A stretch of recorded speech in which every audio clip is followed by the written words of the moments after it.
Clint Eastwood stops eviction of mother, then buys her a house. The sun bore down harshly on the little suburban street, its rays bouncing off the windows of parked cars and casting long shadows over the small, weathered house at the end of the cul-de-sac. Outside, a moving truck stood idling, its engine humming steadily as two uniformed movers began carrying furniture out of the house and into the truck's gaping maw. Inside, the atmosphere was thick with despair. Anna clutched her young daughter, Lily, close to her chest, her trembling hands running over the child's dark curls as tears silently streamed down her face. Around her, boxes were stacked haphazardly, their contents spilling out in a chaotic mess, a stark reflection of the turmoil she felt inside. Every piece of furniture taken from the house was another piece of her life being stripped away, and no amount of pleading had changed the outcome. "I'm sorry, ma'am, but there's nothing I can do," the sheriff had said earlier, his voice gruff but not unkind. "This is a legal order. You had your time to contest it." Anna had tried to fight it. She'd written letters, made desperate phone calls, even appeared in court. But none of it had been enough. The bank had won, and now she was being forced out of the only home Lily had ever known. Outside, the landlord, Mr. Thatcher, leaned casually against his sleek black car, his phone pressed to his ear. He wore an expensive suit and sunglasses that gleamed in the sunlight. His posture relaxed as though this were just another day at the office. Occasionally, he would glance toward the house, a faint smirk tugging at the corner of his mouth. "Yeah, it's all taken care of," he said into the phone, his voice carrying just enough to be heard by anyone nearby. "They're out today. Place should be ready for renovations by the end of the week." Anna's stomach churned as she heard his words through the open window. Renovations.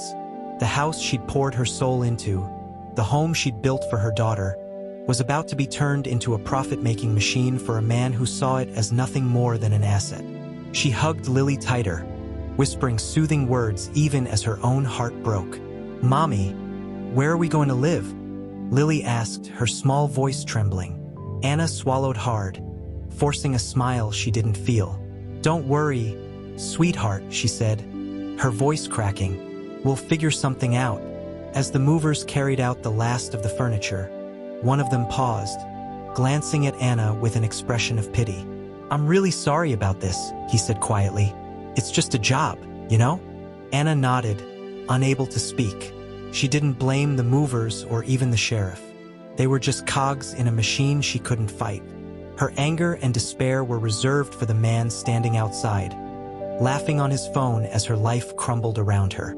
Suddenly, the sound of an approaching car broke through the oppressive silence. Heads turned as a dusty pickup truck pulled up to the curb, its engine rumbling like an old friend returning from a long journey. The driver's door opened, and out stepped a tall, lean man wearing a weathered denim shirt and a wide-brimmed hat. His movements were deliberate, almost lazy, but there was a quiet intensity in the way he surveyed the scene. Anna's breath caught in her throat as the man removed his sunglasses, revealing a face that was unmistakable. Clint Eastwood, the legendary actor and director, the man whose name was synonymous with grit and determination, was standing in her front yard. Mr. Thatcher's smirk faltered as Clint approached, his sharp blue eyes fixed on the landlord with a gaze that could pierce steel. "What's going on here?" Clint asked, his voice low and gravelly, but carrying the weight of authority.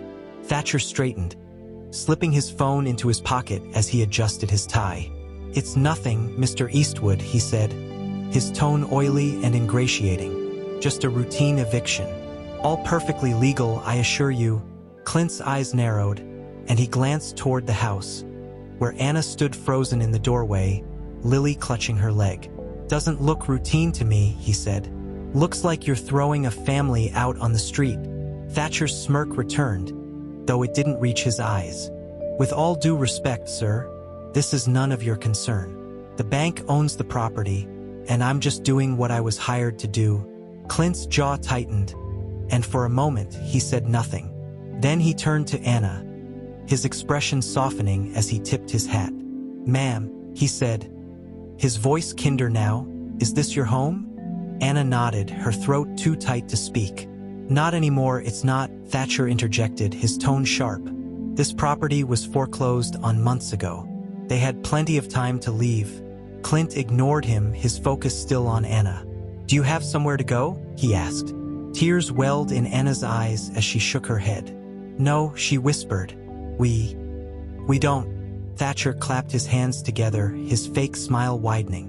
Well, that settles it, then. They need to leave, and I have a business to run. Clint turned slowly, his eyes locking onto Thatcher with a look that could freeze fire. You have a business to run, he repeated, his voice low and dangerous. And what business is that? Taking advantage of people who are already down.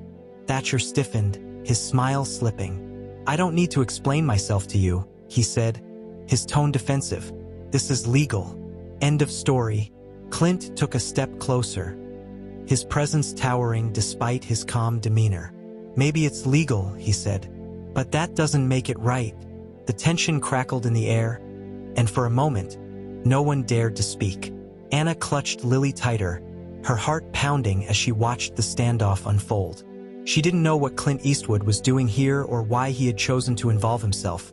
But for the first time all day, she felt a flicker of hope. The silence in the yard was deafening as Clint Eastwood's words hung in the air, heavy with challenge. Mr. Thatcher's posture stiffened, and he adjusted his tie as though to reassert some semblance of control. Around them, the movers paused their work, their eyes darting between the two men.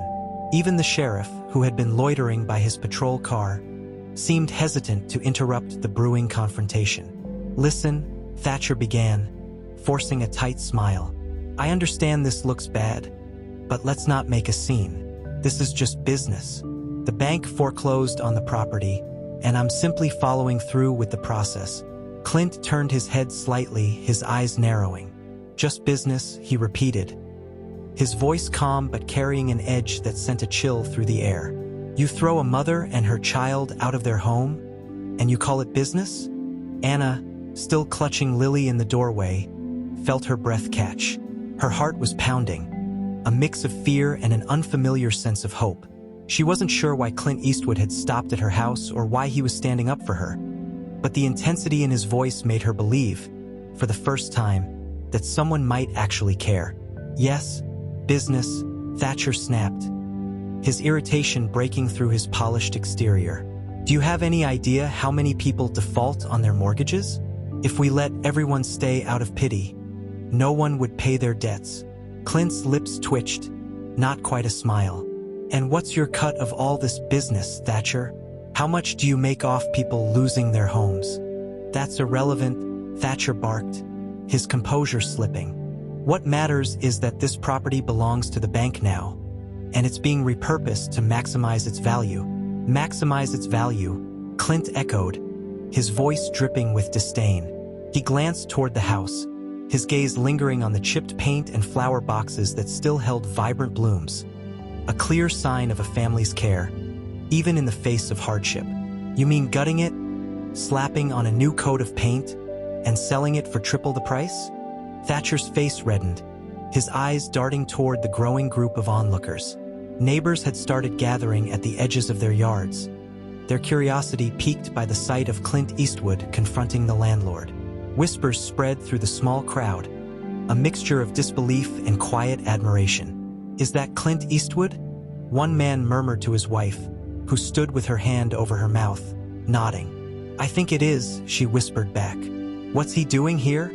Thatcher's eyes flicked toward the crowd, and he squared his shoulders, raising his voice to reassert control. This doesn't concern you, he called out to the neighbors. This is private property, and I'd appreciate it if everyone would mind their own business. But the crowd didn't disperse. If anything, more people began to gather, their presence adding weight to the confrontation. Clint turned back to Thatcher, his expression unreadable. Looks like a lot of people are concerned, he said quietly. Thatcher's frustration boiled over, and he gestured toward the movers. Finish loading up the truck, he barked. I want everything out of this house by the end of the hour. The movers hesitated, exchanging uneasy glances. One of them, a young man in his 20s, stepped forward cautiously. Mr. Thatcher, he said, his voice hesitant. Maybe we should wait. It's not every day Clint Eastwood shows up at a job site. Thatcher turned on him, his face contorted with anger. I'm paying you to move furniture, not to stand around gawking. Get back to work. The young mover flinched but didn't move. Clint stepped forward, his presence towering despite his calm demeanor. You don't need to yell at the kid, he said, his voice low but firm. He's just trying to do his job. Thatcher's eyes narrowed, and for a moment, it seemed like he might back down. But his pride wouldn't let him. And what about you, Mr. Eastwood, he sneered. Are you here to play hero? Because this isn't a movie. This is real life, and in real life, people don't get to keep things they can't afford. Clint didn't respond immediately. Instead, he turned to Anna, his gaze softening as he addressed her directly. Ma'am, he said, how long have you lived here? Anna hesitated, her voice trembling as she replied. 7 years, she said. I bought this house when Lily was born. It's the only home she's ever known. Clint nodded, his expression thoughtful. And you've tried to work something out with the bank? Anna's eyes filled with tears as she nodded. I've done everything I could, she said. I begged for an extension, tried to get a second job, even sold some of our things to make partial payments. But it wasn't enough. Clint's jaw tightened, and he turned back to Thatcher. Sounds to me like she did everything she could to keep her home, he said. But instead of helping her, you're throwing her out. Thatcher laughed, though it sounded forced. This isn't about feelings, Mr. Eastwood, he said. It's about contracts. She signed one, she broke it, and now she has to face the consequences. That's how the world works. That's how your world works, Clint said, his voice cutting. But that doesn't make it right. The tension crackled in the air, thick and almost unbearable. The crowd watched in silence, their eyes darting between Clint and Thatcher, wondering who would make the next move. Anna held Lily close, her heart pounding as she clung to the sliver of hope that Clint might somehow change the outcome. But Thatcher wasn't finished. He stepped closer to Clint, his voice lowering as he tried to reassert his dominance. You think you can just show up here and make a scene? He hissed. This is my property now, and no Hollywood actor is going to tell me how to run my business. Clint didn't flinch, his expression remaining calm and unyielding. Maybe not, he said, but I'm not just any Hollywood actor. And you're about to find out what happens when you mess with the wrong family. Thatcher's smirk faltered, but he quickly recovered, forcing a laugh as he gestured toward the house. You think you can scare me? He said. This isn't some cowboy movie. You don't just ride into town and save the day.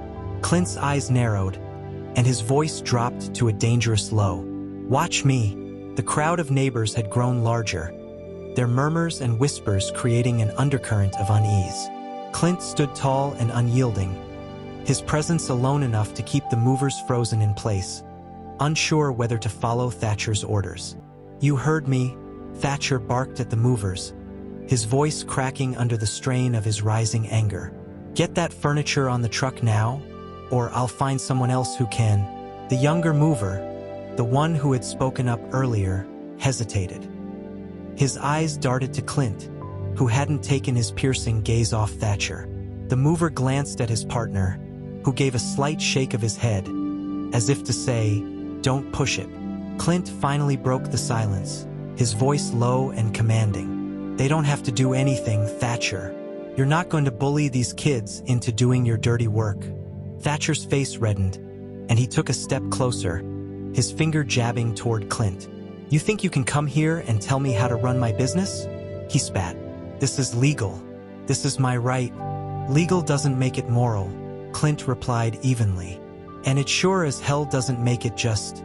The sheriff, who had been lingering by his patrol car, finally stepped forward, his hat in hand as he approached the group. All right, that's enough, he said, his voice carrying an air of authority. Everyone calm down. Thatcher turned on the sheriff, his frustration boiling over. Why are you standing around? He demanded. You're here to enforce the law. Do your job. The sheriff raised an eyebrow, clearly unimpressed by Thatcher's tone. I'm here to make sure things don't get out of hand, he said. And from where I'm standing, you're the one pushing things too far, Too far. Thatcher sputtered, his voice rising. I'm following the law.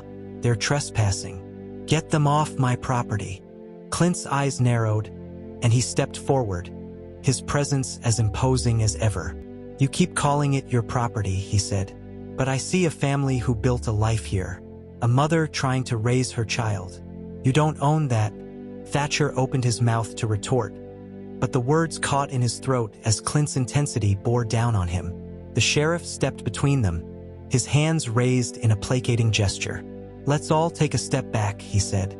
No one needs to get hurt here. But just as the sheriff spoke, a loud crash shattered the uneasy quiet. Everyone turned toward the moving truck, where one of the movers had accidentally dropped a piece of furniture. A small wooden table that now lay in pieces on the pavement.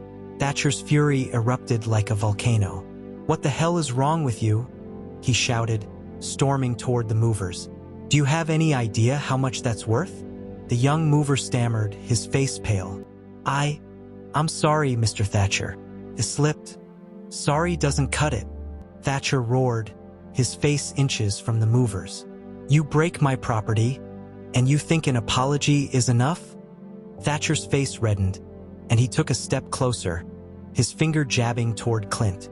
You think you can come here and tell me how to run my business? He spat. This is legal. This is my right. Legal doesn't make it moral, Clint replied evenly. And it sure as hell doesn't make it just. The sheriff, who had been lingering by his patrol car, finally stepped forward, his hat in hand as he approached the group. All right, that's enough, he said, his voice carrying an air of authority. Everyone calm down. Thatcher turned on the sheriff, his frustration boiling over. Why are you standing around? He demanded. You're here to enforce the law. Do your job. The sheriff raised an eyebrow, clearly unimpressed by Thatcher's tone. I'm here to make sure things don't get out of hand, he said. And from where I'm standing, you're the one pushing things too far. Too far. Thatcher sputtered, his voice rising. I'm following the law. They're trespassing. Get them off my property. Clint's eyes narrowed, and he stepped forward, his presence as imposing as ever. You keep calling it your property, he said. But I see a family who built a life here. A mother trying to raise her child. You don't own that. Thatcher opened his mouth to retort, but the words caught in his throat as Clint's intensity bore down on him. The sheriff stepped between them, his hands raised in a placating gesture. Let's all take a step back, he said. No one needs to get hurt here. Clint stepped in, his voice cutting through Thatcher's tirade like a blade. That's enough, he said, his tone cold and final. You don't get to yell at these kids because you can't keep your temper in check. Thatcher whirled around, his finger jabbing toward Clint again. And you don't get to tell me how to handle my business, he shouted. You think you're some kind of hero? Coming here making a scene? You don't belong here, Eastwood. Clint didn't flinch, his expression unreadable. I belong wherever I'm needed, he said simply. And right now, this family needs someone to stand up for them.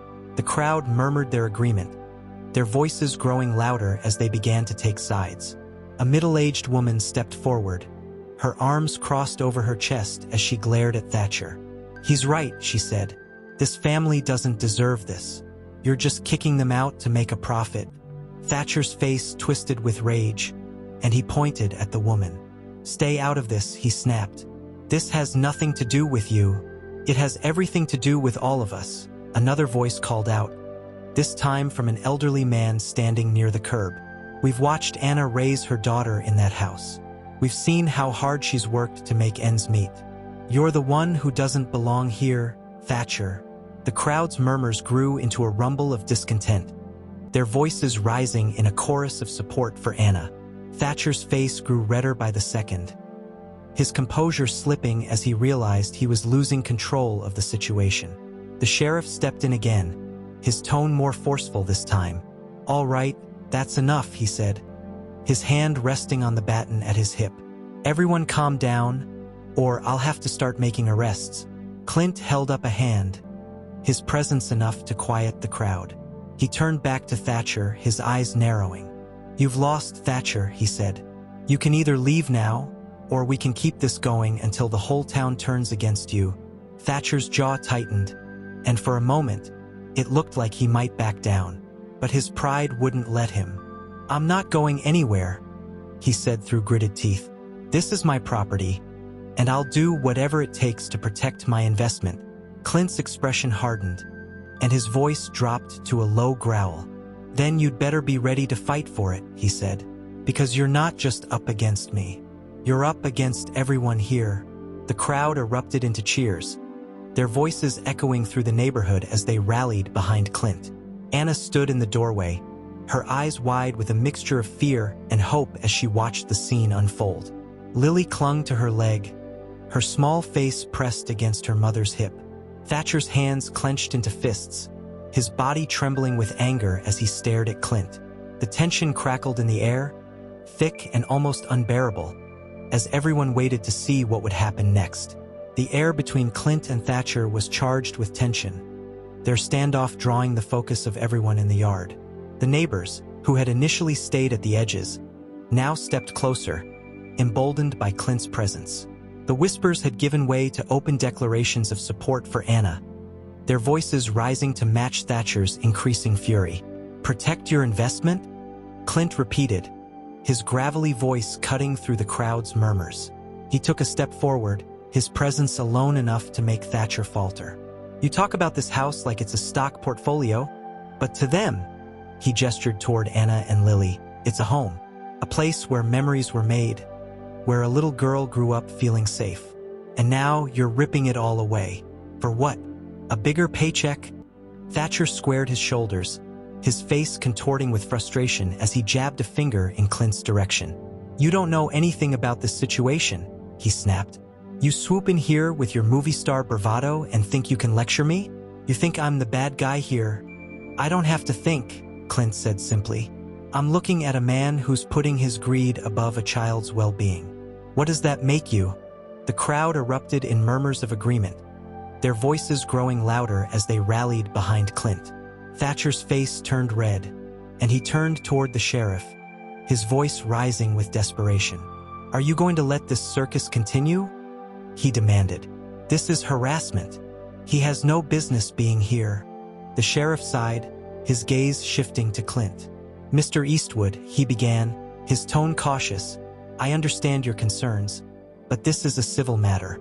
Legally, Mr. Thatcher has the right—" "Legally," Clint interrupted, his voice sharp, "doesn't mean morally. And you know it." The sheriff hesitated, glancing toward Anna, who stood trembling in the doorway with Lily clinging to her leg. The sight seemed to soften him, but his professionalism held firm. "I don't disagree with you," he said finally, "but I have to follow the law." Thatcher seized the opportunity, stepping forward with a triumphant smirk. "You heard him," he said, his tone smug. "The law is on my side. So why don't you pack up your righteous indignation and leave?" Clint didn't move. His piercing blue eyes remained locked on Thatcher, unyielding and calm in the face of the landlord's bravado. "The law might be on your side," Clint said, his voice low but resonating with authority, "but the people aren't. And last time I checked, a man's reputation is worth more than all the money in the world." Thatcher faltered, his confidence wavering as the crowd's discontent grew louder. "You think I care about what these people think?" he scoffed, gesturing toward the neighbors. "They don't pay my bills. I'm not running a charity. This is a business, and I'm not going to let some washed-up actor make me look like a fool." Clint's expression didn't change, but there was a shift in his stance, a subtle but unmistakable sign that he was done playing Thatcher's game. "You don't need me to make you look like a fool," he said. "You're doing that just fine on your own." The crowd erupted into laughter, a sharp contrast to the tension that had filled the air moments before. Thatcher's face turned an even deeper shade of red, his fists clenching at his sides as he glared at Clint. "You think this is funny?" Thatcher barked, his voice trembling with rage. "You think you can embarrass me in front of all these people and get away with it?" "I'm not here to embarrass you," Clint said, his voice calm but firm. "I'm here to make you think. But from the looks of it, that's not something you're used to doing." Thatcher's composure snapped. "I've had enough of this," he shouted, pointing at Clint. You have no authority here. You're just an actor, a washed-up relic trying to relive his glory days. Clint took a slow step forward, his presence towering despite his calm demeanor. The crowd fell silent, their eyes fixed on the two men as the tension reached its breaking point. "You're right," Clint said, his voice quiet but filled with an edge that cut through the air. "I'm just an actor. But today, I'm also the guy standing between you and a family you're trying to destroy." Thatcher opened his mouth to retort, but before he could speak, one of the neighbors stepped forward, her voice shaking with emotion. "You can't do this," she said, addressing Thatcher directly. "You can't throw them out like this. She's a single mother. For God's sake, have a little compassion." "Compassion doesn't pay the bills," Thatcher shot back, his tone dismissive. "But greed doesn't justify cruelty," another voice called out from the crowd. A man in his 50s stepped forward, his arms crossed over his chest as he glared at Thatcher. "We've all seen how hard Anna's worked to keep this house. She doesn't deserve this." The murmurs of agreement grew louder, and Thatcher's frustration boiled over. He turned to the sheriff, his voice rising with desperation. "Do something," he shouted. "This is getting out of hand." The sheriff hesitated, his gaze shifting to Clint, who stood unmoved amidst the chaos. For a moment, the two men locked eyes, and something unspoken passed between them. The sheriff let out a heavy sigh, his shoulders slumping as he turned back to Thatcher. "You might want to consider walking away from this one," he said quietly. "You're not going to win." Thatcher's face twisted with disbelief. "What are you talking about?" he demanded. "This is my property. The law is on my side." "Maybe it is," the sheriff said, his voice weary. "But sometimes the law isn't enough." The sheriff's words seemed to hang in the air, a direct challenge to Thatcher's authority. The crowd murmured in approval, their discontent growing louder as the landlord's increasingly unhinged behavior made his motives clear. Thatcher's face twisted with fury, his carefully maintained composure now fully unraveling. "You're all a bunch of fools," Thatcher spat, his voice rising as he turned to the neighbors. "You think siding with her," he jabbed a finger toward Anna, "makes you heroes? You think standing there with your smug looks is going to change the fact that this house belongs to me now?" The crowd bristled at his words, several people stepping closer in quiet defiance. A middle-aged man wearing a flannel shirt and work boots spoke up, his voice steady but firm. "This isn't just about the house," he said. "It's about how you've treated her, how you've treated all of us. You think you can come in here, wave your paperwork around, and do whatever you want? Not this time." Thatcher laughed bitterly, though it lacked any real humor. "Oh, spare me the moral grandstanding," he snapped. "None of you were there when she stopped paying her mortgage. None of you saw the bills piling up, the notices going unanswered. If she's in this mess, it's her own fault." Anna flinched at his words, tears welling in her eyes as she held Lily closer. Clint's gaze flicked toward her, a flicker of sympathy crossing his face before his expression hardened again. He stepped forward, his boots crunching on the gravel as he positioned himself squarely between Thatcher and the house. "You've made your point," Clint said, his voice calm but carrying an unmistakable edge. "You think you're justified because the law is on your side. But let me tell you something, Thatcher. Laws can change. What doesn't change is how people remember the way you treated them." Thatcher sneered, his frustration bubbling over. "You think you're some kind of philosopher?" he said, his tone dripping with disdain. "Save it for your movies, Eastwood. This is real life, and in real life, people like me win." Clint's eyes narrowed, but before he could respond, Thatcher turned to the movers, his voice cracking like a whip. "What are you waiting for?" he barked. "Get that furniture loaded, or I'll dock your pay." The young mover hesitated, glancing between Thatcher and Clint. "Mr. Thatcher," he said cautiously, "maybe we should wait." "Wait for what?" Thatcher interrupted, his voice rising. "For this clown to make a speech? For these people to pass a collection plate? Do your job." The older mover, who had remained silent until now, finally spoke up. "We didn't sign up for this," he said, his tone firm. "We move furniture. We don't evict families." Thatcher's face turned a deep shade of red, and he took a step toward the man, his finger jabbing the air. "You don't get to decide how this goes," he snarled. "I'm the one paying you, and you'll do what I say, or I'll make sure you never work in this town again." The crowd gasped at Thatcher's outburst, their murmurs turning into audible protests. A woman in her 30s stepped forward, her hands on her hips. "You're unbelievable," she said. "You're not just evicting them, you're bullying everyone around you. Who do you think you are?"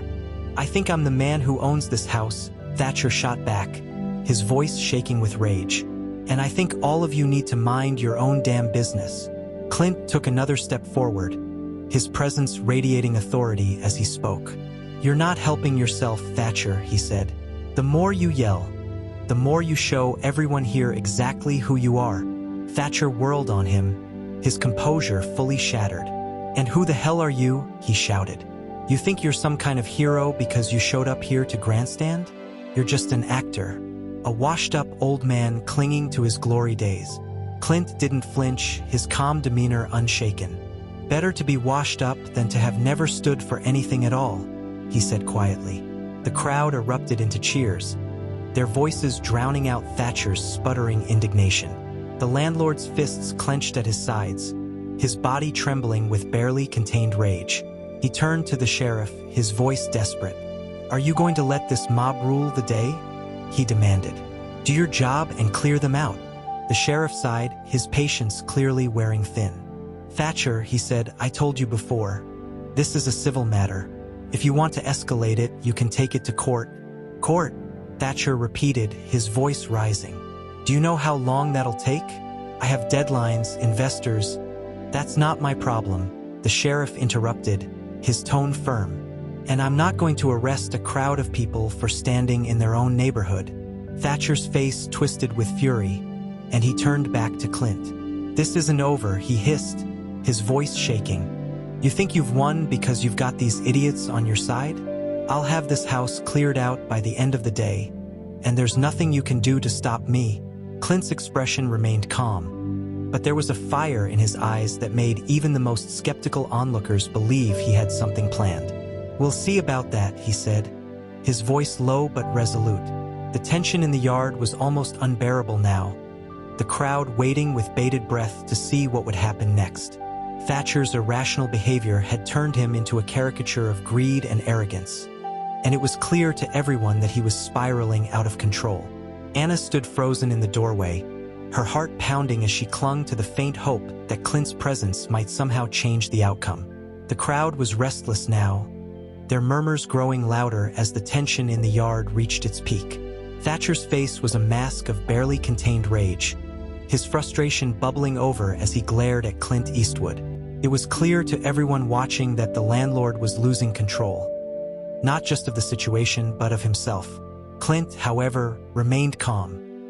His piercing gaze stayed locked on Thatcher, unflinching in the face of the man's bluster. Slowly, Clint reached into the pocket of his worn denim shirt and pulled out a folded piece of paper. Without saying a word, he unfolded it and held it up for everyone to see. "What's that?" Thatcher snapped, his voice sharp with suspicion. Clint's voice was calm but carried an edge that silenced the crowd. "This," he said, "is a certified bank check." The murmurs of the crowd grew louder as Clint stepped forward, holding the check out toward Thatcher. The landlord's eyes narrowed, his confusion evident as he hesitated to take it. "What kind of stunt is this?" Thatcher demanded. "You think flashing a check is going to change anything?" Clint didn't answer right away. Instead, he turned to the crowd, his voice carrying the same commanding authority that had made him a legend on the silver screen. "Sometimes," he said, "you have to remind people what's really important. This check is for the full value of the mortgage on this house." Gasps rippled through the crowd, followed by a stunned silence. Anna's hands flew to her mouth, her eyes wide with disbelief as she clutched Lily closer. Even the sheriff looked taken aback, his hand dropping from his baton as he stared at Clint in amazement. You bought the mortgage?" Anna stammered, her voice trembling with emotion. Clint turned to her, his expression softening. "I did," he said simply, You and your daughter deserve a home, and no one should take that away from you." The crowd erupted into cheers, their voices a thunderous roar of support as Clint handed the check to Thatcher. The landlord took it reluctantly, his face pale as he stared at the paper in his hands. For a moment, he seemed at a loss for words, his bluster deflated by the sheer magnitude of Clint's gesture. You can't do this," Thatcher finally sputtered, his voice shaking. "This isn't how things work." "It is now," Clint replied, his tone unyielding. "The house is no longer yours to take. The foreclosure is paid off, and the deed will go back to Anna." Thatcher's hands trembled as he clutched the check, his mind racing to find a way to salvage the situation. "You think this makes you a hero?" he said, his voice rising with desperation.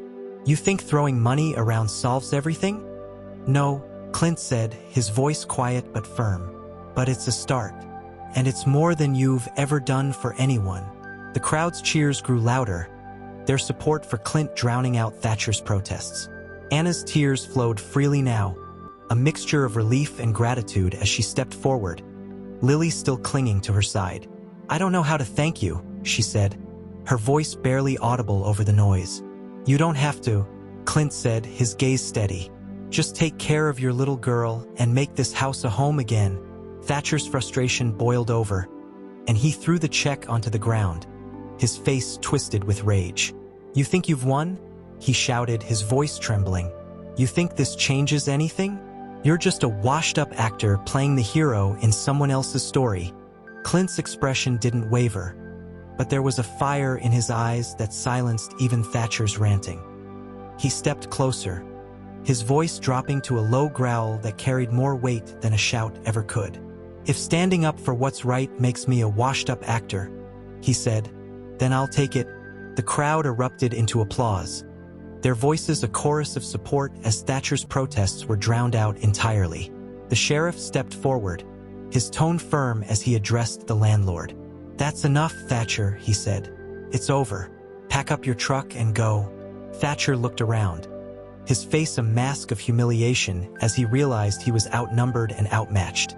The neighbors had rallied around Anna, their support unwavering as they stood shoulder to shoulder with Clint. Even the movers had stepped back, their arms crossed as they silently refused to continue the eviction.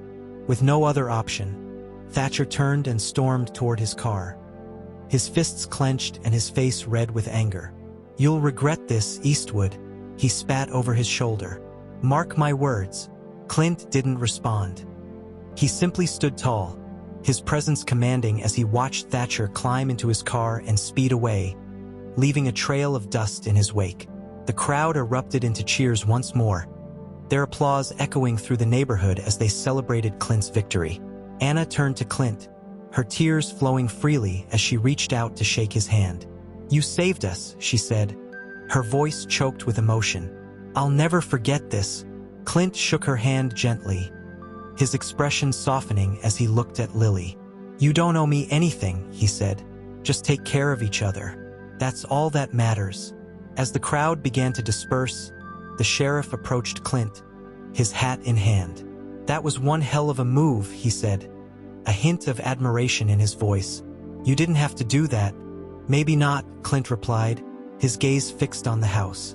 "But someone had to." The dust from Thatcher's car had barely settled before murmurs began rippling through the crowd.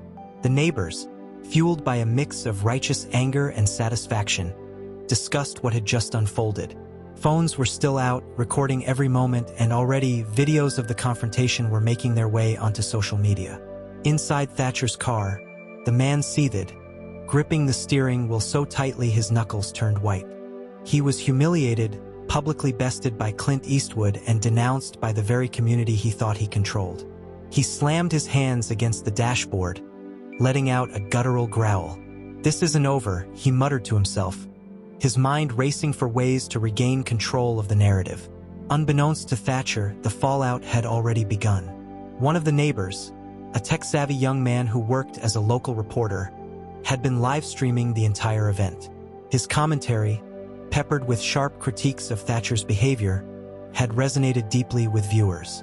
"Here's what greed looks like," the reporter said into his phone, his camera focused on Thatcher's retreating car. A landlord willing to throw a single mother and her child out on the street, only to be stopped by a man with more integrity in his little finger than Thatcher has in his whole body. Share this video. Let people know who this man really is. By the time Thatcher reached his office, his phone was already buzzing with notifications. His name was trending, and not in the way he'd hoped. Video clips of the confrontation were everywhere, accompanied by hashtags like #ThatcherTheTyrant and #EastwoodJustice. Comments poured in, calling for boycotts of Thatcher's properties and condemning his treatment of Anna and Lily. At his desk, Thatcher scrambled to regain control. He called his public relations team, his voice frantic. "Fix this," he barked. "Do whatever you have to do, but fix it." "We're trying," came the hesitant reply. "But this is blowing up faster than we can contain it. People are calling for interviews, demanding statements." "Then give them one," Thatcher snapped. Tell them it was a misunderstanding. Say that I was following protocol, that the eviction was legal." "It's not about legality," the voice on the other end interrupted, frustration evident. "It's about morality. And right now, you're on the wrong side of it." Thatcher slammed the phone down, his face a mask of frustration. For years, he had operated with impunity, his wealth shielding him from the consequences of his actions. But now, for the first time, he found himself powerless against the court of public opinion. Back at the house, Clint remained a steady presence, his calm demeanor reassuring Anna and the neighbors. The sheriff approached him again, his hat in hand. "You know this isn't over, right?" he said quietly.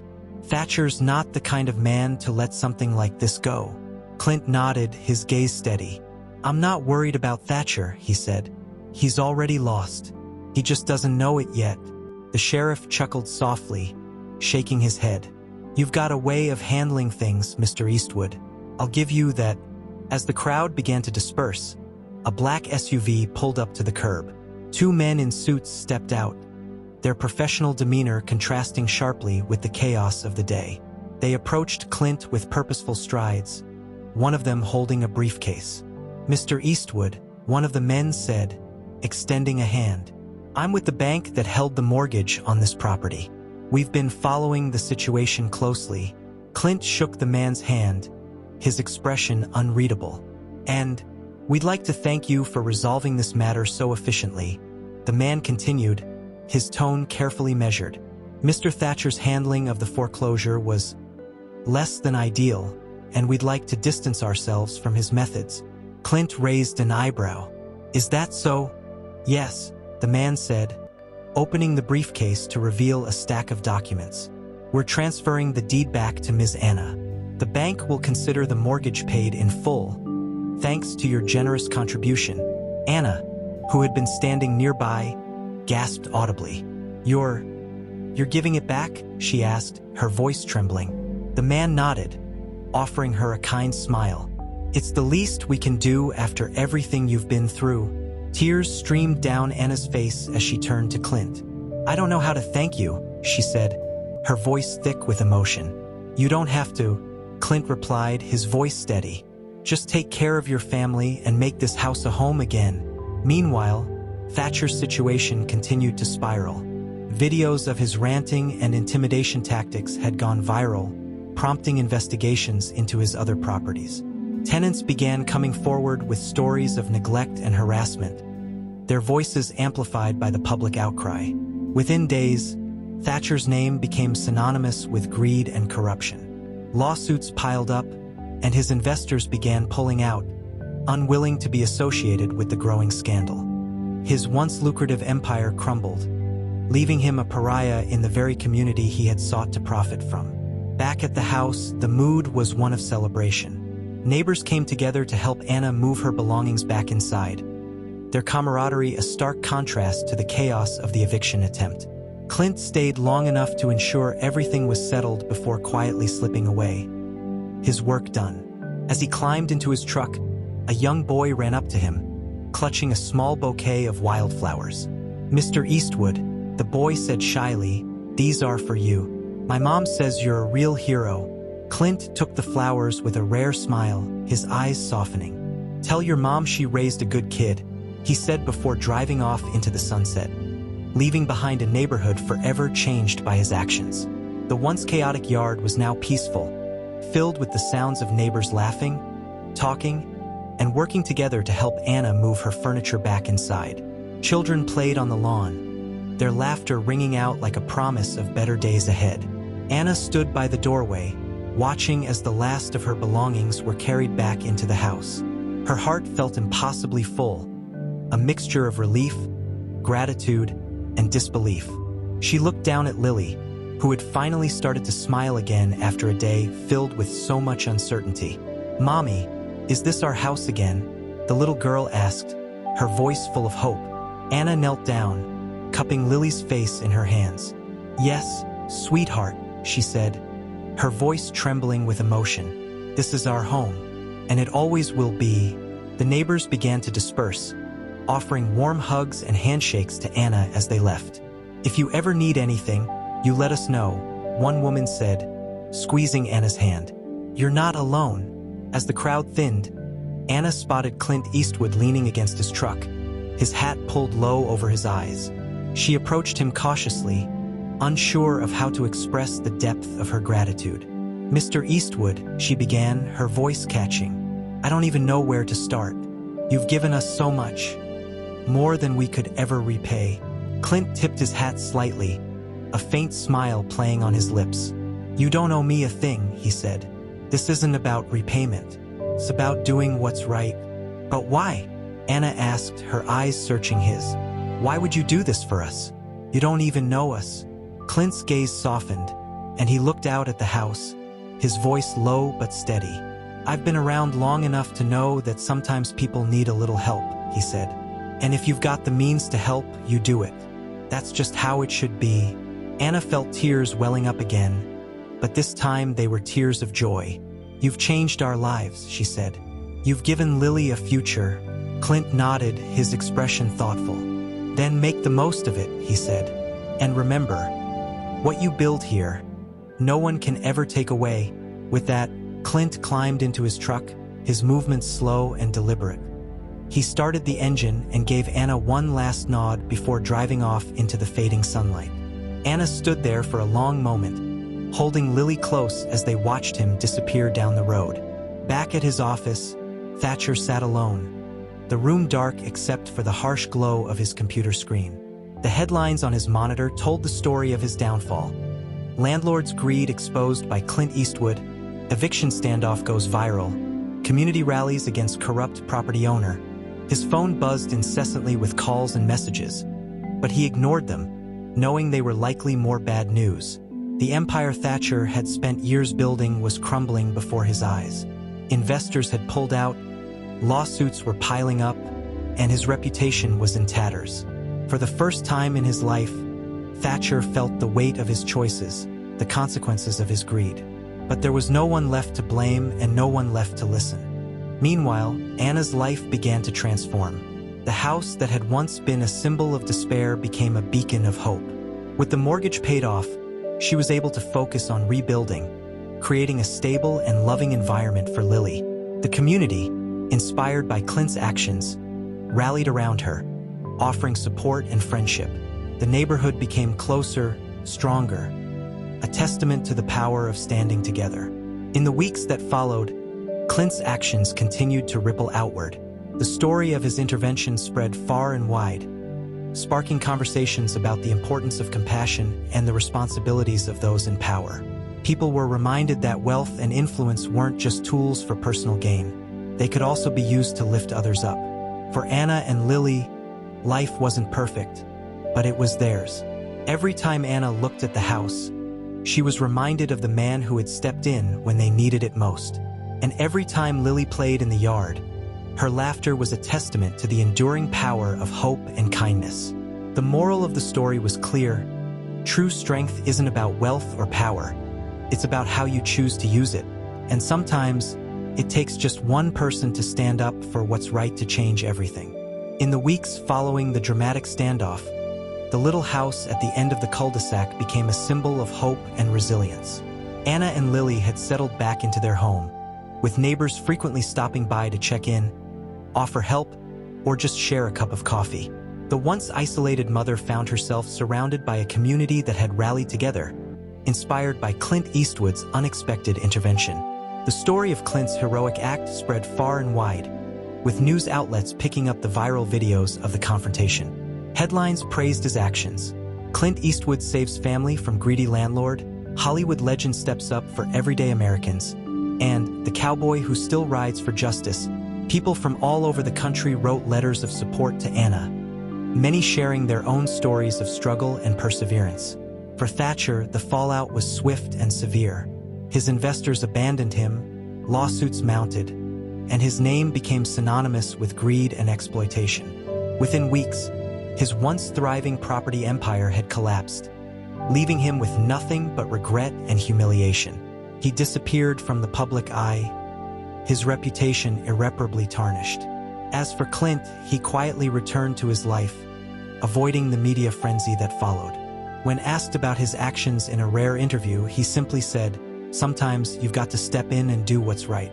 That's all there is to it." For Anna and Lily, life was far from perfect, but it was theirs. Every time Anna looked at the house, she felt a surge of gratitude, not just for Clint, but for the neighbors who had stood by her. The house was more than just a home now. It was a reminder that even in the darkest moments, kindness and courage could change everything.